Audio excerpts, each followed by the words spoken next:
હવે આજે એક સુખદ સમાચાર હું બનાવી રહ્યો છું લોકોની લાગણીઓને ધ્યાનમાં રાખીને. કાલે જેટલા પણ લોકો સાડી માટે મારી અલકાપુરી શોપમાંથી પાછા ગયા છે એ લોકોની લાગણીઓને ધ્યાનમાં રાખીને ને તહેવારને ધ્યાનમાં રાખીને મુન્નાભાઈએ તાંજનજાના અંદર જેટલી પણ હેવી સાડીઓ હતી મારા પાસે એનો 2 દિવસનો સેલ લગાડ્યો છે લોકોની લાગણી અને તહેવારને ધ્યાનમાં રાખીને.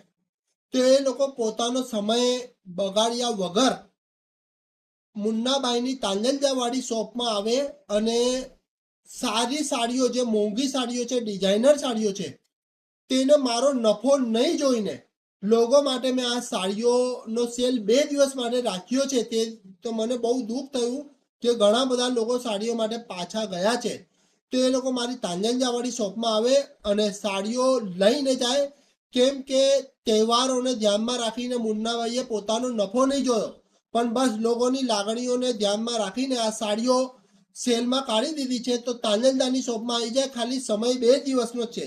જેટલી સાડીઓ છે એટલી ઓછા નફા પર હું મારા અને મારા છોકરાઓ જે પણ છે તે તમને આપશે અને કલેક્શન બહુ જ સારું છે.